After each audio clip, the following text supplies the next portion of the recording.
So I don't like what I consider to be dishonesty, gamesmanship, play in politics. I don't care if it's from a Democrat or a Republican.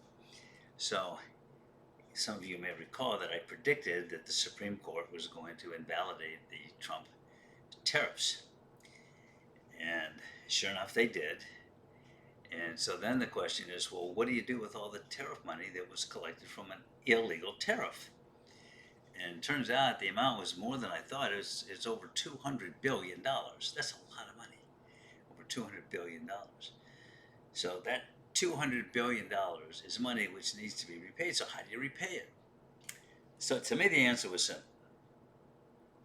Tariffs are not paid by the country from which the products arrive. The tariffs are not paid by the consumer. They effectively are a sales tax, but they're not really a sales tax. And part of the reason for that is, just think about it. Somebody inherits screws from China, and they pay almost nothing for those screws, and there's a tariff on them of 10 cents a screw. Then that company that paid that has to pay the tariff. Then they turn around and sell the screws to a company that uses them to make a box of some kind of metal box. Then they don't pay tariffs. That company then, they may pay a higher price for the product, but they're not paying any tariffs. And they may not pay any higher price. We don't know what they're paying for. Then they in turn sell that to somebody else who takes that box and puts electronic circuitry in it. That person doesn't pay a tariff. Then that person sells it to another company, and that company takes that box and puts it in a refrigerator and sells that refrigerator to a retailer. The retailer doesn't pay a tariff. Then the retailer turns around and sells it to a consumer who doesn't pay any tariff. Although the tariff, assuming it's locked into the first sale, and it raises that price a certain level, and then that increases the price of everything along the way by that same amount, or more or less, we don't know, and there's no way of really knowing that. So the question, well, then how do you return the money? Well, to me, the answer is simple. You return it to the importer, because the importer is the one who pays the tariff. It's a tax on importation. How those taxes eventually get passed on to whomever is not the issue. The issue is one person, easily identified person, I mean, that includes corporate persons, easily identified as the importer. They're on the ledger, they had to pay the money to the federal government, and the easy way of dealing with it is just pay the money back. Now, if they want to give a rebate to people along the line who want to get, that's up to them. But the obligation of the government is to repay the tariff to the person from whom they took it in the first place. That's not difficult. So Kavanaugh, in his dissent, sometimes I wonder about that young man. Not the brightest Yale graduate of Yale Law School that they ever produced. I can tell you that. But that's another story. But he writes in there that trying to figure out how to repay these tariffs is going to be a complete mess. Well, I just told you it's not a mess, it's easy. But stepping into the fray, we now have Governor Pritzker from Illinois. There's something about him I don't like, and I shouldn't say that. I really hesitate to say that. I basically agree with him on the issues. He says the right thing. Just something about him that just it doesn't click with me. Don't know why. And I could be dead wrong. He could be the most wonderful human being that ever walked the face of the planet. But he then did something that I really did. I saw him just this morning. And he says, that money needs to be returned to the houses of the people who pay the tariff. And there's a study at Yale, I think it was at Yale, that came up and estimated that the cost of the tariffs is about $1,700 per household in this country.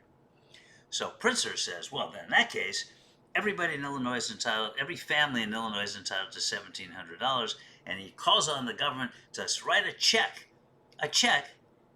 for $1,700 to every household in Illinois. Now, he didn't do that because he thought it through and figured out that that was the right thing to do because every household wrote a check out for $1,700 that got sent to the government. And why just Illinois? Does this $1,700 to every household in the entire country?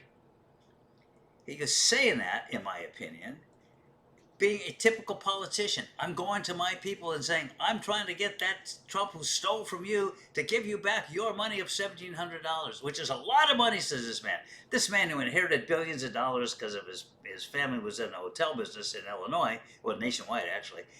And that he's telling people that he's telling all of us that $1,700 is a lot of money. It's not a lot of money to him, but apparently he thinks it is to everybody else. So he's going to have Trump pay each one of these people $1,700. And I said, what kind of game are you playing, Governor? You want to be taken seriously by thoughtful people in the Democratic Party and you come up with that? I don't get it. We have so many bright people. Can you imagine Jack Kennedy pulling a stunt like that? Jack Kennedy was the squarest shooting politician I've ever known except for my father and Harry Truman.